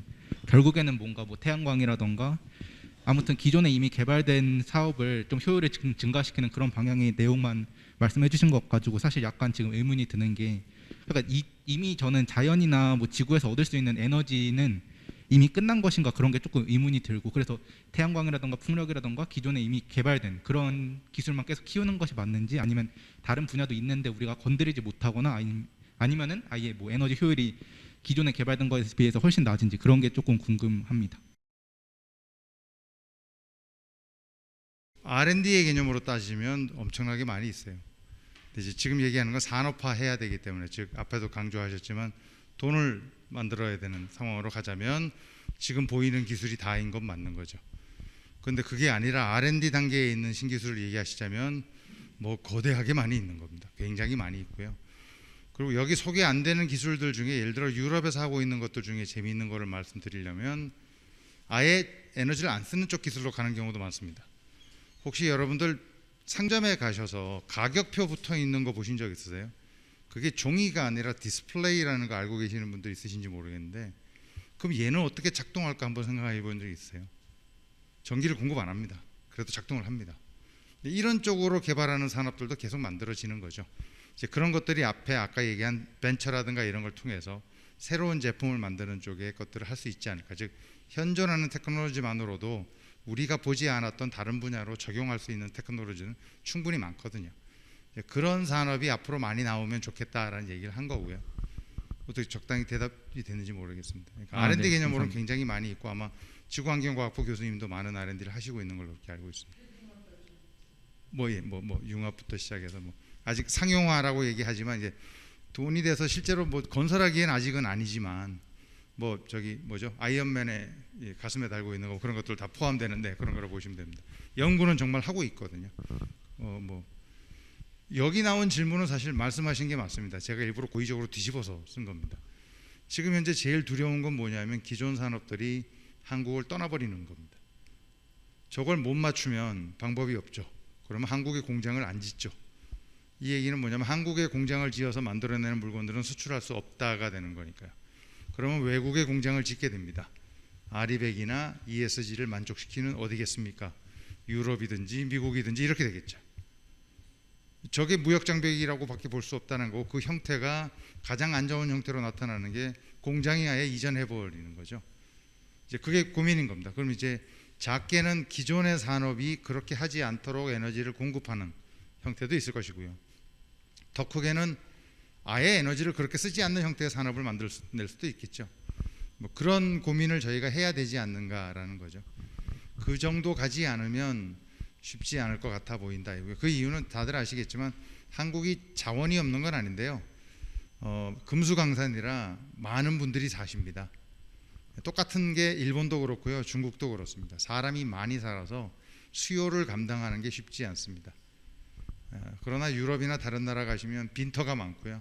사람이 상대적으로 적어서 그 나라에서 나오는 에너지원만으로 공급이 충분히 된다는 역설적이지만 정확하게 그 이슈가 등장해 있어서 그게 우리나라의 잘못이라기보단 이젠 정말로 앞에서 얘기했지만 머리를 말랑말랑하게 만들어서 정말로 새로운 아이디어나 재미있는 아이디어를 만들어내야 되지 않을까 싶습니다. 실제로 선배님들이 만들어낸 아이디어 중에 대표적인 게 사실은 북한을 활용하는 아이디어였습니다. 북한으로 CO2 문제를 같이 쉐어해버리면 남북한 합쳐버리면 실제로 많은 걸 해결할 수가 있었죠. 근데 지금은 아시겠지만 그 옵션 쓸 수 없는 상태고요. 우리도 똑같이 유럽같이 러시아에서 가지고 오자도 옵션으로 있었습니다. 지난 정부 때 한동안 추진을 했었죠. 그러니까 발전소는 러시아나 몽고에 지어놓고 나서 전기를 사오면 되죠. 동일한 아이디어입니다. 역시 이것도 어려워졌습니다. 그러니까 옆에 나라랑 좀 협조를 한다든가 이렇게 하는 방법들이 그나마 좀 가지고 있던 거였는데 그런 것도 되지 않았기 때문에 사실은 좀 만만치 않긴 합니다. 새로운 기술 영역, 에너지 신산업의 영역 굉장히 큰 숙제죠. 근데 저는 그거는 답을 안 드리는 게 나을 것 같아요. 그러니까 저는 이제 사실은 그 국가에서 새로운 에너지 산업을 뭐를 육성해야 되느냐라는 질문을 국가가 대답을 해서는 안 된다고 생각해요. 민간이 자율적으로 사업이 될 수 있고 그 이윤이 날 수 있는 사업은 민간이 잘할 수 있도록 지원하는 헬퍼 역할을 국가가 해야 되는데 다만 그런 거는 감독을 해야죠. 저 기술이 국가를 망하게 하는 기술, 인류를 망하게 하는 기술 이런 부분은 이제 국가가 컨트롤 해야 되겠지만 어쨌든 정부 주도로 뭘 할 수 있는 거는 사실은 특히 이제 재생에너지가 보급이 확대되는 상황에서는 자꾸만 이제 줄어드는 것 같고요. 다만 이제 정부는 이제 그 역할이 특히 재생에너지 같은 경우는 이제 국가가 컨트롤할 수 있는 영역이 자꾸 줄어들기 때문에 그걸 어떻게든 좀 더 조직적으로 사고 없이 잘 운영될 수 있을까? 그리고 한 걸음 더 나아가서는 그걸 기회로 해가지고 정말 우리가 궁극적으로 필요한 탄소 중립을 위해서 어떻게 이 영역을 인카레지 시켜야 될 것인가 이거에 대한 고민을 해야 될 것이고 사실 그거를 정부가 나서가지고 이 사업은 신산업이니까 반드시 해야 되고요. 여기 돈은 1,000억 넣고요. 저기 돈은 2,000억 넣고요. 이 시절은 좀 지나지 않았나. 그러니까 그런 측면에서는 사실 미국 같은 경우는 실리콘밸리에서 에너지 산업이 굉장히 많이 붐을 하고 있음에도 불구하고 우리가 지금 그거 하지 못하는 이유가 사실은 국가 주도의 에너지 산업이라는 그 구도의 한계를 벗어나지 못하기 때문에 그런 문제가 있기 때문에 궁극적으로는 이거는 지금 국가가 제시하는 것보다는 민간에서 활발하게 일어날 수 있는 어떤 그런 분위기가 계속 확산이 돼야 된다고 생각을 하고요. 그리고 아까 이제 재생에너지 같은 경우는 민간이 자꾸 활성화되는데 국가의 역할은 뭐냐? 국가의 역할은 레귤레이션이죠. 사고 안 나게 그리고 어떤 그런 관리, 그러니까 TSO, DSO 뭐 이런 이야기 많이 하지 않습니까? 어떤 그런 부분 쪽으로 역할을 이제 확대를 해야지. 결국에는 뭐 전력 수급 계획이라든지 뭐 이런 계획이 앞으로 얼마나 필요할지는 모르겠어요. 특히 이제 전력 산업 같은 경우에는 재생에너지가 확대가 되면 정부가 컨트롤할 수 없는 부분이 좀 더 확대가 되고 이 부분은 정부가 계획, 전력 수급 계획이 아니라 국가 에너지 관리를 위한 어떤 그런 패러다임이 바뀌어야 된다. 이제 그런 부분인데 그게 가능하게 하는 것은 결론적으로 결국에는 시장 메커니즘이 회복되는 겁니다.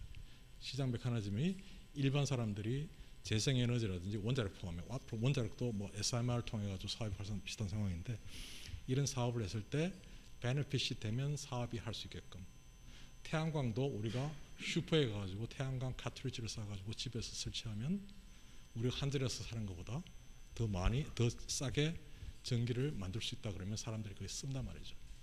근데 그런 쪽으로 유도를 할 수 있는 쪽으로 갈 수밖에 없다. 특히 재생에너지 확대와 관련돼서 이런 상황에서는 그렇기 때문에 지금보다는 조금 더 플렉시블하게, 지금보다는 조금 더 융통성 있게 그러면서도 정부는 어떤 정부로서 혹은 인류로서 가져야 될 가치에는 반드시 충실해야 되고 어떤 그런 그 메커니즘이 같이 엮어서 진행되었으면 하는 그런 바람을 갖고 있습니다.